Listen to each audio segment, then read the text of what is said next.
అయిన యేసుక్రీస్తు వారి నామములో నూతన జీవం ప్రేక్షకులందరికీ మా శుభములు. మీరందరూ బాగున్నారు కదూ? నూతన జీవం అనే కార్యక్రమం ద్వారా మీరు ఎంతగానో మేలు పొందుకుంటున్నారని మీరు రాస్తున్న లెటర్స్, ఫోన్ కాల్స్, అలాగే ఈమెయిల్స్ బట్టి మేము దేవుని స్తుతిస్తున్నాం. 23వ కీర్తన అనే ఈ ధ్యానాంశం మనందరికీ సుపరిచితులైన దైవజనులు సుదర్శన్ గారిచే ఒక ప్రత్యేకమైన రీతిలో సిద్ధపరచబడినది. దీనిలో ప్రతి ఒక్క భాగం క్రైస్తవ జీవితానికి ఎంతో ఆదరణను, ప్రోత్సాహాన్ని కలిగించే విధంగా రూపొందించబడినది. ఈనాటి ఈ అద్భుతమైన వర్తమానం మనందరి కోసం. ఆలకిద్దామా?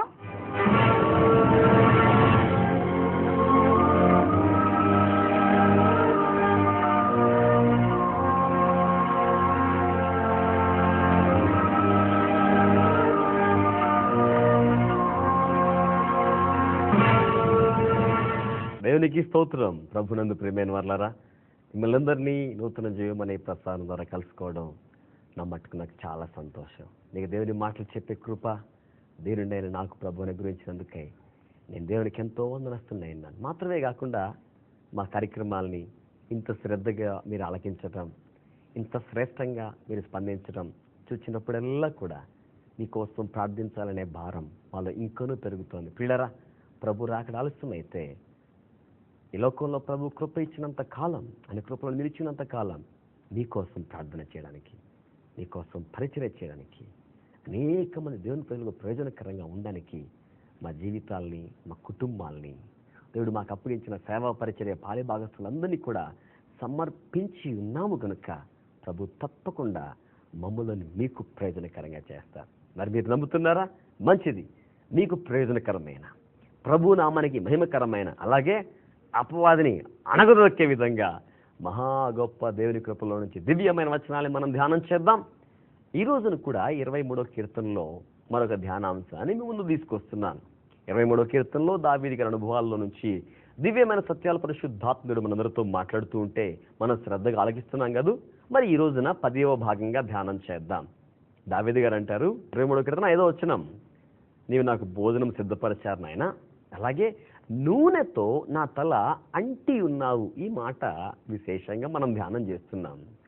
ఎప్పుడైతే యెషయి కుమారుడైన కడసారి వాడైన దావీదు మొదటి సమూయేలు గ్రంథం 16వ అధ్యాయంలో 13వ వచనంలో సమూయేలు ప్రవక్త ద్వారా అభిషేకించబడి ఉన్నాడో, ఆ తర్వాత మనం ధ్యానం చేస్తూ వచ్చిన వచనాల ప్రకారం బహుకృపలతో నింపబడ్డాడు, బహు తలాంతులతో నింపబడ్డాడు, దివ్యమైన శక్తితో నింపబడ్డాడు.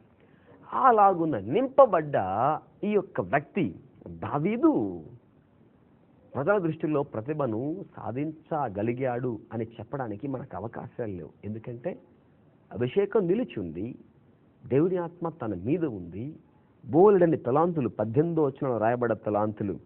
అతడు చమత్కారంగా వాయింపగలడు, అతడు బహుశూరుడు, యుద్ధశాలి, మాట నేర్పరి, రూపసి అయి ఉన్నాడు, యెహోవా నీకు తోడుగా ఉన్నాడు. ఇన్ని కృపలు కలిగి ఉన్నవాడు ఏమి చేయుచున్నాడు? Again the same job. స్తోత్రం. ఇన్ని ఆధిక్యతలు గలవాడు ఏం చేస్తున్నాడు? వాళ్ళ నాన్నగారు చెప్పారు, నాయనా గొర్రెలను తీసుకుని వెళ్ళు, వాటిని మేపు, అదే నీ పని అన్నారు. ఈరోజు కూడా వాక్యాన్ని ఆలకిస్తున్న మీలో చాలా మందికి ప్రశ్న, అరే నాకు ఇన్ని టాలెంట్స్ ఉన్నాయి, నేను ఇంకా పైకి రాలేదే, నాకు ఇంత హార్డ్ వర్కింగ్ నేచర్ ఉంది, అయినా సక్సెస్ కాలేకపోతున్నానే, అసలు నాలో ఎంత మెరిట్ ఉంది, అయినా షైన్ కాలేకపోతున్నానే. ప్రియ తమ్ముడు, నీ ప్రశ్నకు యేసు క్రీస్తు ప్రభువుల వారి దగ్గర జవాబు ఉంది. జవాబు మాత్రమే కాదు, పరిష్కారం ఉంది. నాయనా శ్రద్ధగా దేవుని మాటలు ఆలకించొకసారి, కాసేపు ఇలా కూర్చుని దేవుని మాటలు గమనించండి. ఎందుకంటే ప్రభు మీతోనే మాట్లాడుతున్నారు. ఏ వ్యక్తి జీవితంలో యేసు క్రీస్తు ప్రభువు వారు కాపరిగా, నాయకునిగా, అదే దేవునిగా ఉంటారో పిల్లరా, వారి జీవితంలో ఆ దేవుడు వారి కోసం నిర్దేశించిన సమయం ఒకటి ఉంటుంది. ఆ సమయం వచ్చే వరకు ఆ వ్యక్తి కనిపెట్టి ఉన్నట్లయితే నిక్కచ్చిగా, నిస్సంకోచంగా తగిన కాలమందు దేవుడు వారిని హెచ్చించేవాడే ఉన్నారు. మీకోసం చక్కని మాట జ్ఞాపకం చేయనా? ఇర్మియా గ్రంథం 29వ అధ్యాయం 11వ వచనంలో జీవము గల దేవుడని యెహోవా, అదే యెహోవా నా కాపరి, 23వ కీర్తన మొదటి వచనం, ఆయన సెలవిచ్చిన మాట ఏమిటంటే, మీరు వినండి, మీకోసం నేను చదువుతున్నాను. నేను మిమ్మును గూర్చి ఉద్దేశించిన సంగతులను నేను ఎరుగుదును. దేవుడు అంటున్నారు, బాబు యవనస్తులు శ్రద్ధగా ఈ మాట వినండి. మిమ్మును గూర్చి దేవుడు ఏ ఏ సంగతులను ఉద్దేశించి పెట్టారో బహుశా అవి మీకు తెలియకపోవచ్చు, మీ నాన్నగారికి అమ్మగారికి తెలియకపోవచ్చు, మీరు ఎవరినైతే గురువులుగా భావిస్తున్నారో బహుశా వారికి కూడా తెలియకపోవచ్చు. ఉద్దేశించిన వాడు ఆయన గనుక, నిర్దేశించిన వాడు ఆయన గనుక, నెరవేర్చువాడు ఆయన మాత్రమే గనుక, నెరవేర్చగలవాడు కేవలం ఆయనే గనుక ఆయన ఎరిగి ఉన్నాడు. ఏమైనా ఎరిగి ఉండి ఆయన ఏం చేయబోతున్నారు వినండి, మీకోసం నేను చదువుతున్నాను. రాబో కాలం మందు ఆ దేవుడు మీ కోసం ఉద్దేశించిన సంగతులు మీకు నిరీక్షణ కలుగునట్లుగా అవి సమాధానకరమైన ఉద్దేశములే కానీ హానికరమైనవి కావు. దేవునికి స్తోత్రం కలుగునుగాక. మన పట్ల దేవుని ఉద్దేశాలు ఎప్పటికీ కూడా హానికరమైనవి కావు ప్రియులారా. భవిష్యత్తులో నాకు ఏం కీడుందో, భవిష్యత్తులో నా రోజులు ఎలా ఉంటాయో, భవిష్యత్తులో నా యవన జీవితం ఏమైపోతుందో, భవిష్యత్తులో నా వివాహానికి ఏమవుతోందో, భవిష్యత్తులో నా పిల్లలు ఏమైపోతారో, చాలామంది మనసులో ఆ భవిష్యత్తును గురించిన చింత, దిగులు, విచారం, ఒత్తిడి, ఫ్రస్ట్రేషన్, టెన్షన్ బలంగా వారి ఆరోగ్యాన్ని ప్రభావితం చేస్తోంది. పిల్లరా, ప్రభు మీతో మాట్లాడుతున్నారు. యేసుక్రీస్తు ప్రభువుల వారు ఏమని మాట్లాడుతున్నారు అంటే, భవిష్యత్తులో అవి మీకు హానికరమైనవి కావు. దేవుని ఉద్దేశాలు హానికరమైనవి కావు. మరి ఎలాంటి ఉద్దేశాలు అయ్యావి వినండి. మీకు నిరీక్షణ కలుగునట్లుగా అవి సమాధానకరమైన ఉద్దేశములు. దేవునికి స్తోత్రం కలుగునుగాక.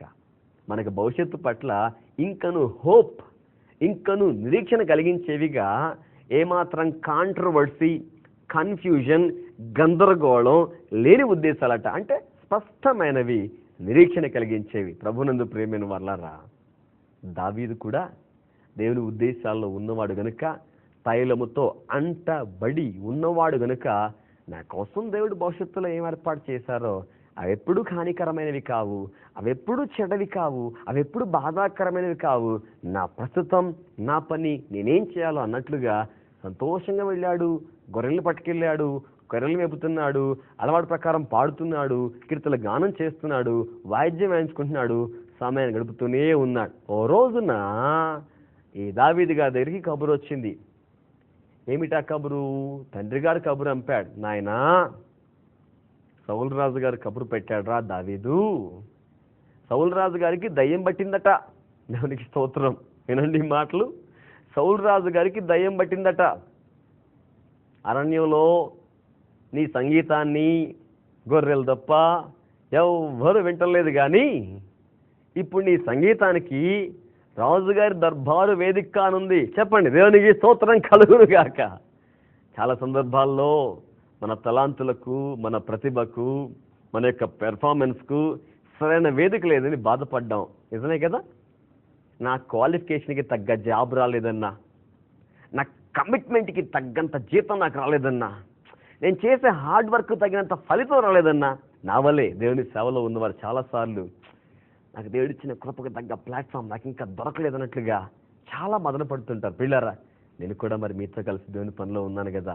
ఈ భావాలన్నీ కూడా నాకు బాగా తెలుసు. పిల్లరా, దేవుని సేవ పరిచర్యలో సరైన వేదిక లేనప్పుడు, సరైన ప్రాధాన్యత లేనప్పుడు, ఆశించినంత గౌరవ మర్యాదలు మనం కోరుకున్నంత మేరకు దొరకనప్పుడు చాలాసార్లు మనసు వేదనతో బాధపడుతుంది. అరే, నా సంగీతం అంతా అరణ్యంలో గొర్రెలకే పోతుందే, నా వాయిద్య నైపుణ్యం అంతా చెట్లకి, పుట్లకి, చీమలకి, చామలకే పోతోంది అని ఎంత బాధపడ్డాడో మనకు తెలియదు. కానీ ఓ రోజు వచ్చింది ప్రియులారా, దేవునికి స్తోత్రం కలుగును గాక. ఓ రోజు వచ్చింది. ఎందుకు వచ్చింది ఆ రోజు?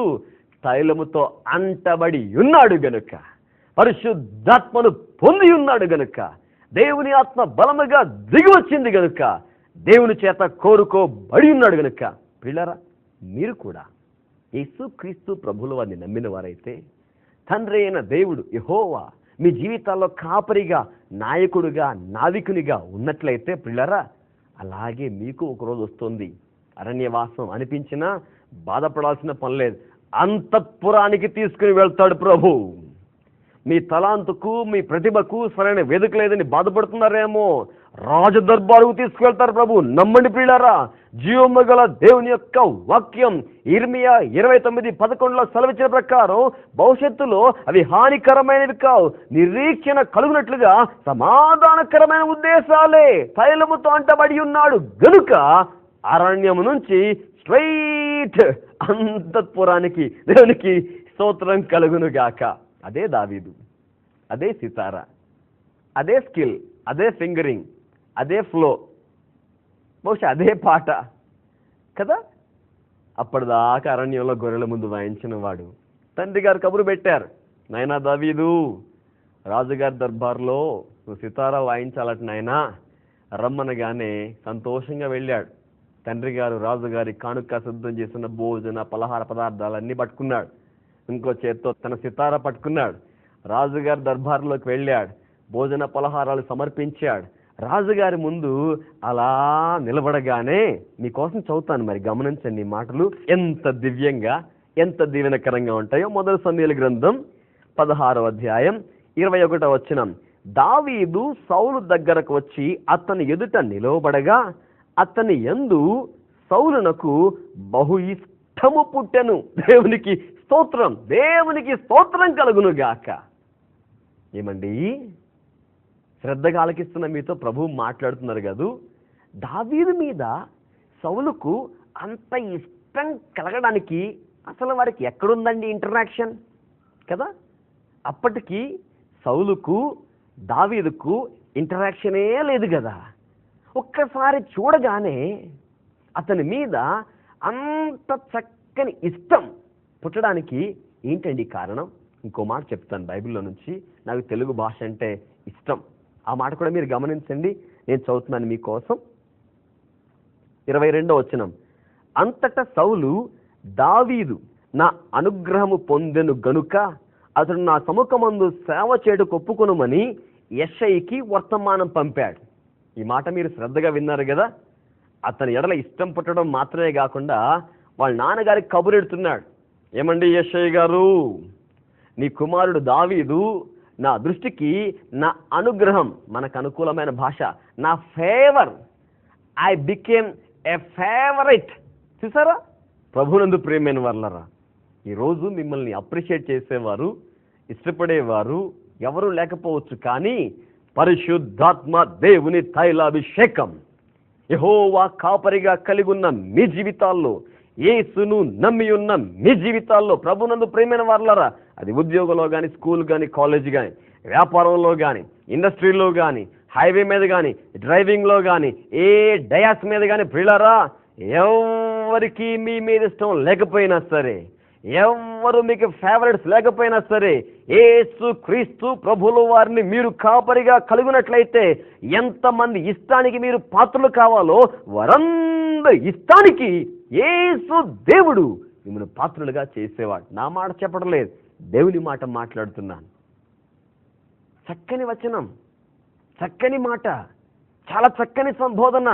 ఏవండి యెషయి గారు, మీ కుమారుడు దావీదుకు నా అనుగ్రహం కలిగిందండి, మీ కుమారునికి నా ఫేవర్ ఉందండి, I'm favour to your son. ప్రభునందు ప్రియమైన వాళ్ళరా, ఆ రోజు దావీదు గారికి జాబ్ కూడా వచ్చింది. ఏమి జాబ్ తెలుసా?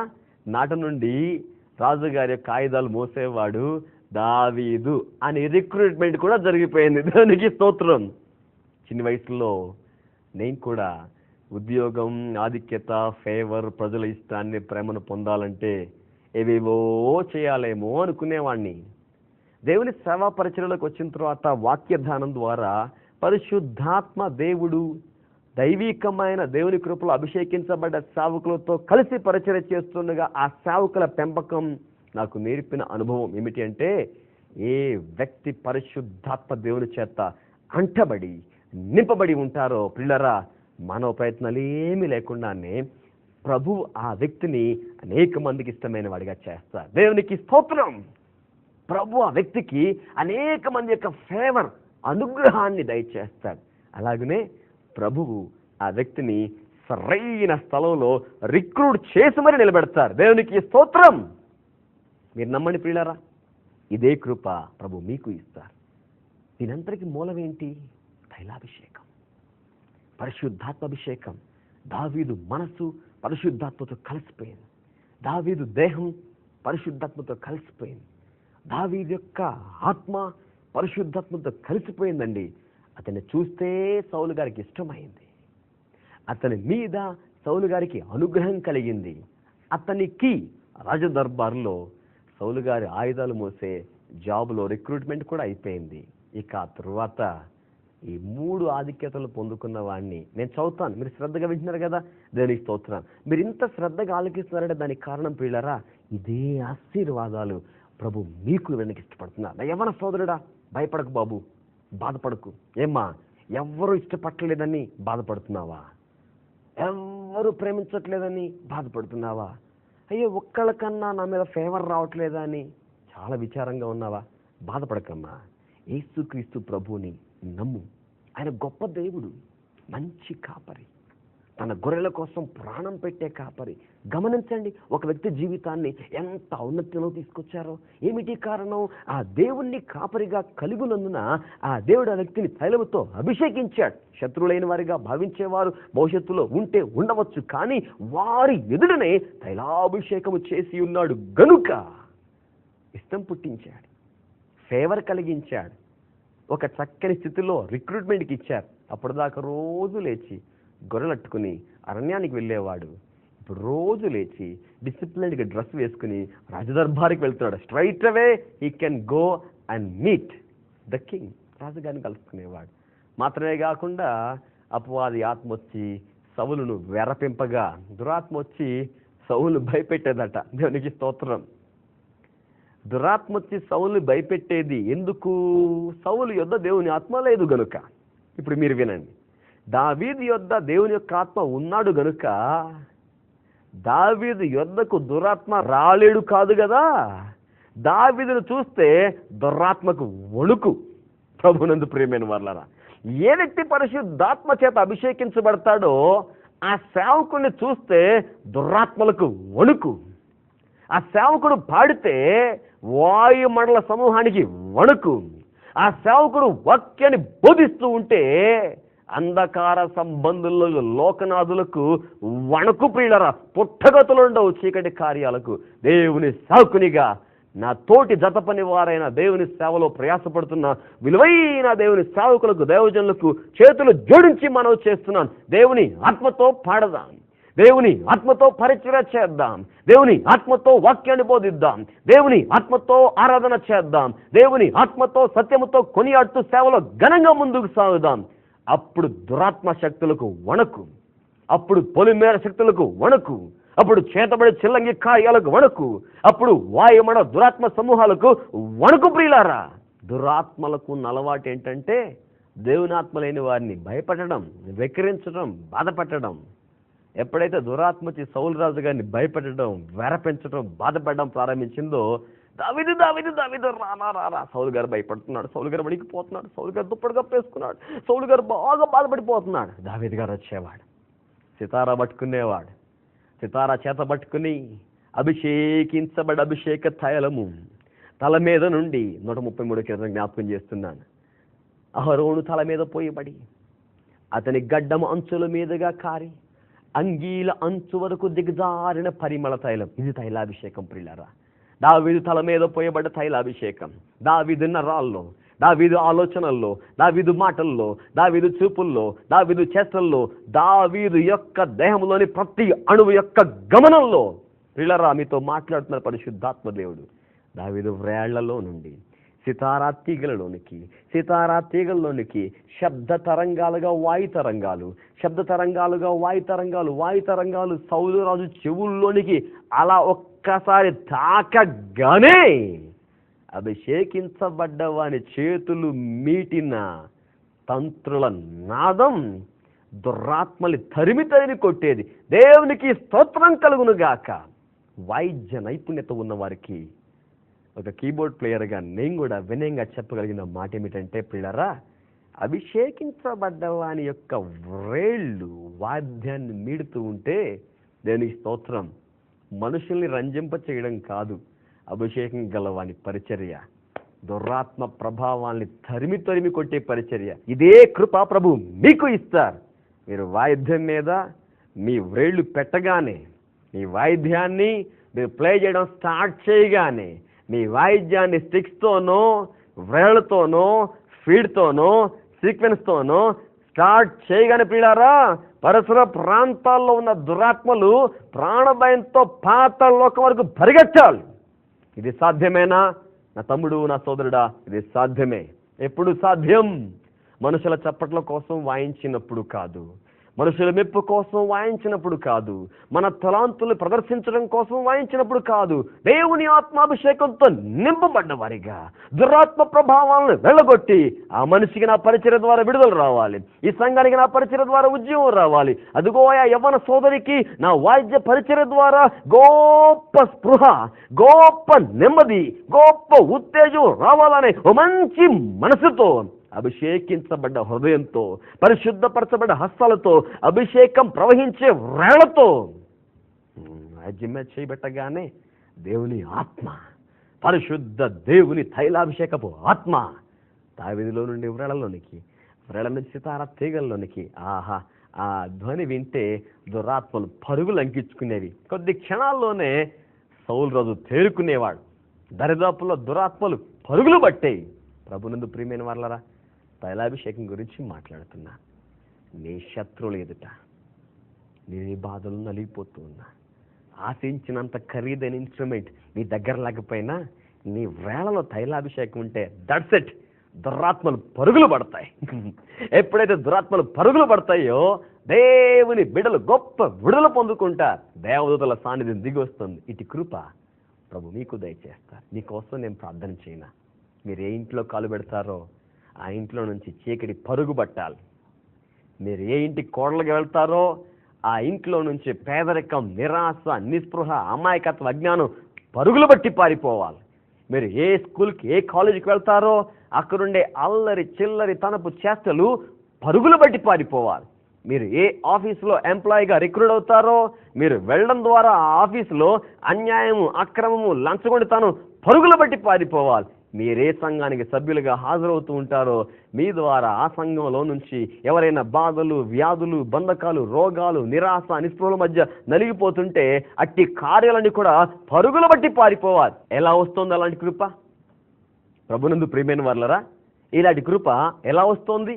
ఇలాంటి కృప ఎలా సాధ్యం? దేవుని తైలాభిషేకం మీ మీదకి రావడం ద్వారా. అందుకోసం మనం ఏం చేయగలం? రండి, మీరు నేను మనమందరం కలిసి ప్రార్థన చేద్దాం. మన ప్రభువు నమ్మదగిన వాడు. తను అడుగు వారికి మరి నిశ్చయముగా పరిశుద్ధ ఆత్మను అనుగ్రహించువాడు.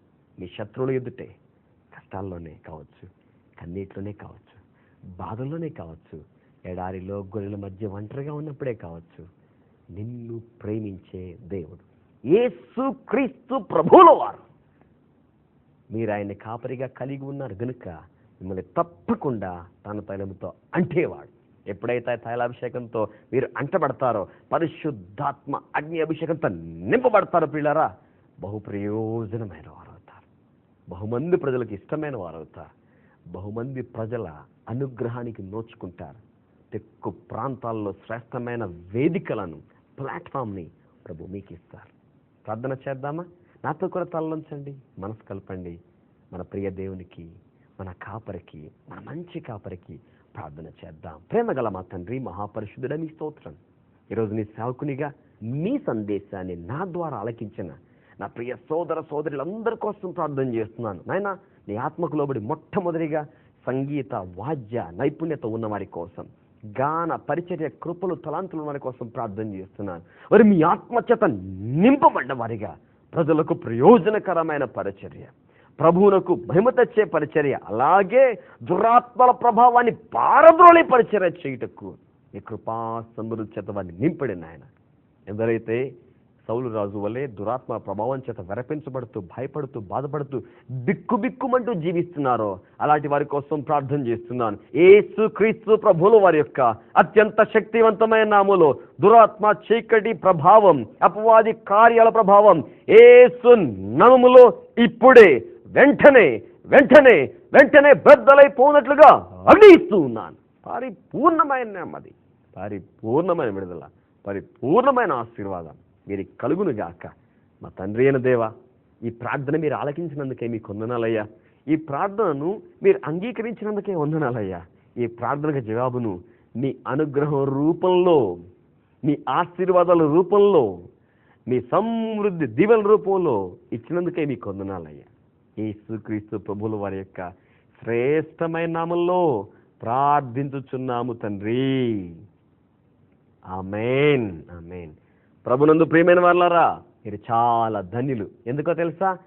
పరిశుద్ధాత్మ దేవుడు మీ సమస్యల్లోనే, బాధల్లోనే, కన్నీటిలోనే, కష్టంలోనే మిమ్మల్ని విడిచిపెట్టేవాడు కాదు, కానీ మీ తలను తైలముతో అంటేవాడు. ఎప్పుడైతే మీరు తైలంతో అంటబడతారో దావీదు రాజు గారికే కాదు, మీకు ఇలాంటి కార్యాలు జరుగుతాయి.